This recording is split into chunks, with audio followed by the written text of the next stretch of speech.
In an era where globalization is often hailed as the cornerstone of modern economic success, a provocative question emerges. Should the USA retreat from the global stage to fortify its own economic foundations? As nations interweave their economies more tightly than ever, some argue that the USA might find strength in stepping back. But is this truly the right solution? Let's find out in today's video. Hey everyone, welcome back to our channel today. We will discuss the USA and its economic challenges that will shape its future. Historically, the USA's economic dominance is clear. The USA has traditionally been the world's most powerful economy. To put this into perspective, the economic output of the USA in the previous year surpassed the global production in 1993, a mere 30 years prior. Such statistics show that the USA's influence will undeniably shape the global economy for the forthcoming century. While the USA has enjoyed unparalleled influence for decades, it is now on the edge of sharing this dominance with emerging economic powerhouses. Wall Street is currently on edge, anticipating a potential recession. This apprehension stems largely from indications that consumers might reduce their spending. Notably, March 2023 witnessed a significant decrease in consumer expenditure. When considering purchasing power parity, a method some believe offers a truer reflection of economic strength, the US already trails behind China in terms of economic size. While there might be skepticism surrounding China's economic data, they aren't the sole contender against the US. Forecasts for 2050 suggest that the US could rank third or fourth in global productivity, lagging behind nations like China, India, and possibly Indonesia. Emerging economies. While it's true that forecasting the future is a challenge, especially for economists, major global patterns tend to remain stable over time. We must be ready for a world where democracies no longer dominate the global economic landscape. But why is this shift occurring?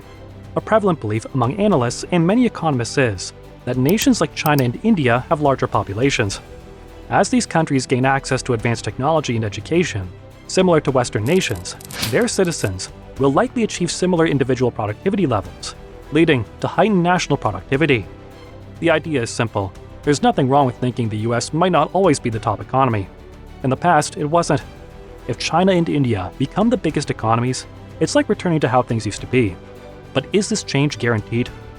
While some of these views might come across as radical or not entirely persuasive, they offer valuable perspectives on the global dynamics of cooperation and rivalry and have significantly influenced our world over the past 40 years.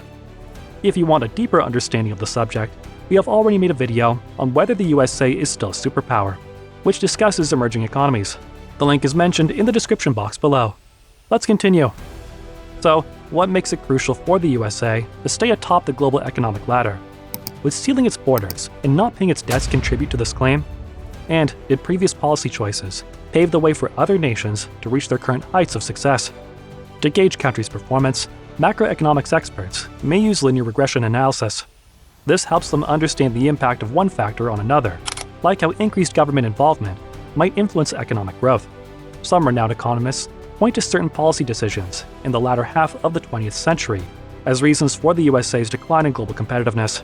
This decline is also linked to other domestic issues like rising income inequality, stagnant wages, and reduced financial security for the average citizen. The dynamics of the global economy. When assessing the performance of countries, experts in the field of macroeconomics often use linear regression analysis. This method helps them determine the influence of one factor on another.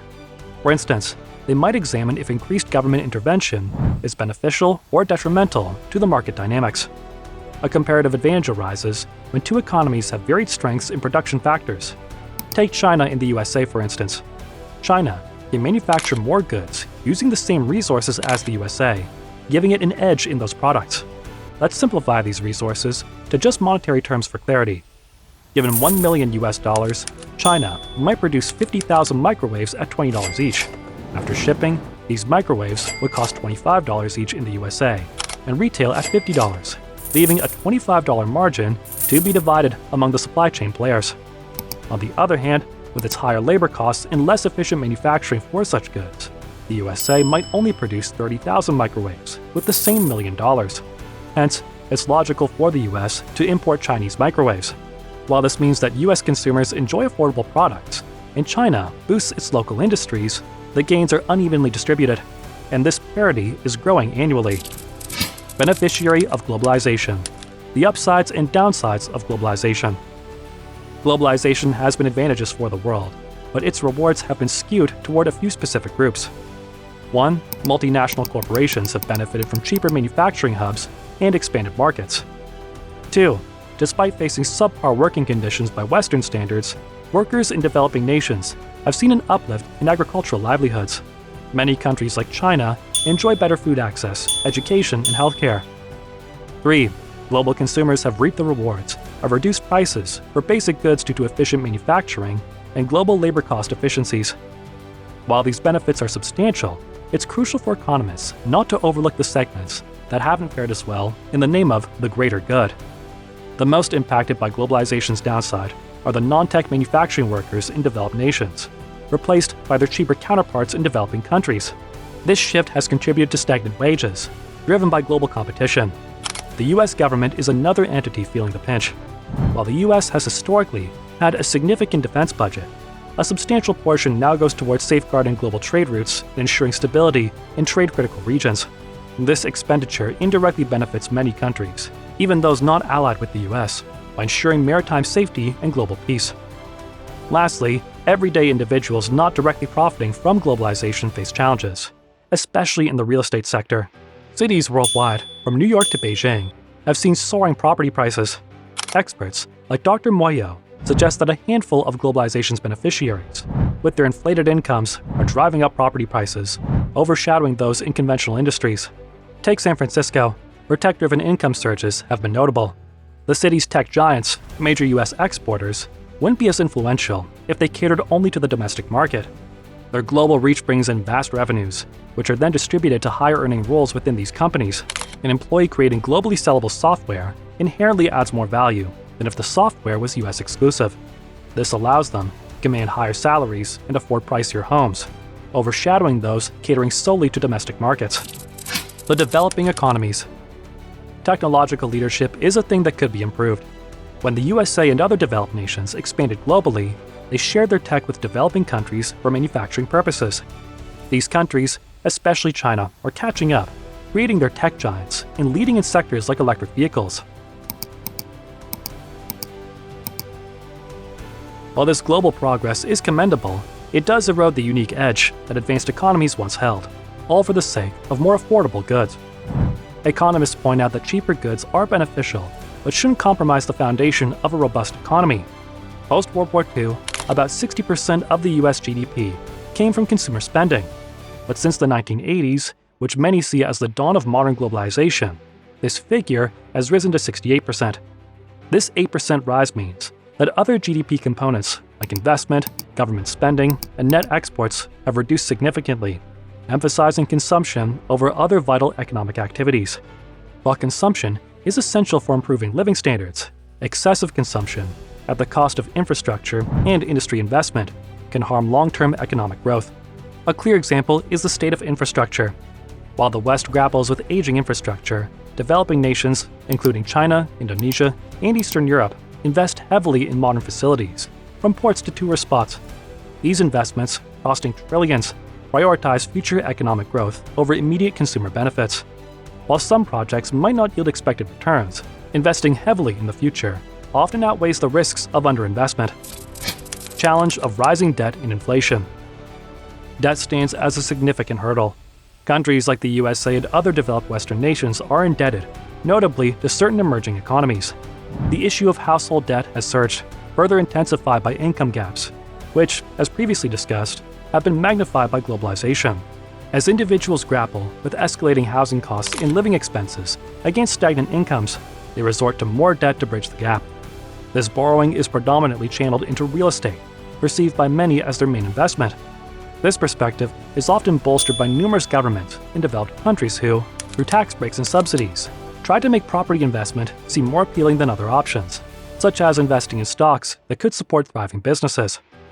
In March 2021, the headline inflation rate surpassed the Federal Reserve's 2% target.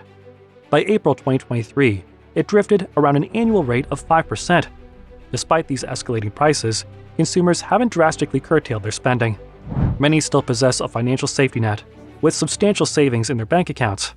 However, the gross domestic product (GDP) growth rate at approximately 1.1% and the first quarter of 2023 indicates a fragile economy, with the shadow of a potential recession looming. Consumer habits have shifted notably. The escalating food prices are now catching the attention of many who previously overlooked them. A February 2023 survey highlighted that 80% of shoppers are becoming more frugal by cutting down on bulk buying or actively hunting for bargains. Such individual choices have a considerable ripple effect on the broader economy. With consumer expenditure making up about 70% of the economic activity, its strength can prevent a recession. This reliance on consumer spending is more evident in the USA than in Europe, where exports are more central, or Asia, with its strong manufacturing base. The housing surge. One major factor fueling demand is the significant asset growth, particularly in the US housing market. Since 2020, home prices nationwide have seen a staggering 30% increase. Given that around 2/3 of US families own homes, experts suggest that this property value increase can stimulate further spending. As the tides of globalization continue to transform the world's economic landscape, countries like the USA are faced with emerging challenges. This changing dynamic prompts an essential question: how can the USA navigate and prosper in this shifting global paradigm? The search for effective strategies is becoming more critical than ever.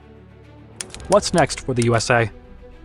Regardless of one's stance on these economic theories, it offers a captivating look into how global trade decisions have influenced various facets of our contemporary economies in not-so-apparent ways.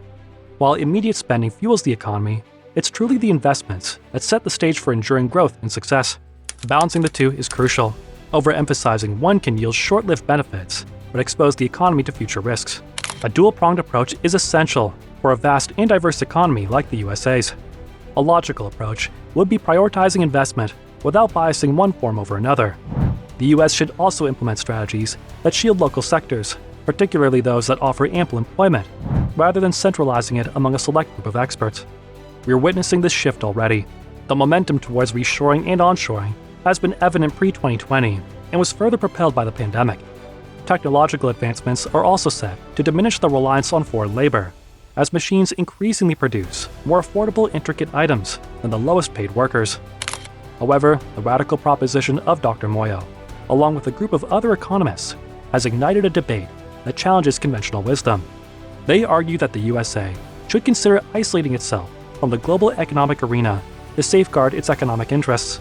It suggests that the USA should not only distance itself from international trade agreements, but also consider defaulting on its debts. The rationale is to allow the USA recalibrate its economic machinery, focusing intently on nurturing and enhancing its domestic industries. By doing so, the USA could potentially revive its manufacturing sector, create jobs, and reduce its dependency on foreign goods and services. While it sounds audacious, this was essentially the US's approach before the Second World War and even the 1980s. The growth trajectory then mirrors the present, and the US's potential for self-sufficiency is even more pronounced now, given its energy capabilities. Such a drastic move would undoubtedly jolt the American economy, but it would be even more detrimental to rival economies. China, for instance, derives significant economic strength from holding US debt and supplying affordable imports. Losing both would severely hamper their economic progress, which is crucial for the current leadership's stability. Critics argue that such isolation could lead to economic stagnation or even a recession. However, proponents believe that this self-reliance could position the USA as a more robust and resilient economy in the long run, less inclined to external shocks and geopolitical tensions. As we draw toward the end, it's clear that the dynamics of the global stage are ever evolving, and the decision made today will shape tomorrow's world. So here's something to consider. Can any country truly stand alone and thrive? Is economic isolation a viable strategy in this globalized age? Or is it a step backward in an increasingly interconnected world? Well, the answers to these questions will only be known in the future, but we would love to hear your thoughts in the comments section below. If you like this video, share it with your pals. To know more about the history, mystery, and current affairs of the USA, make sure to subscribe to our channel. While you are still here, click on the playlist on the screen, and then take care.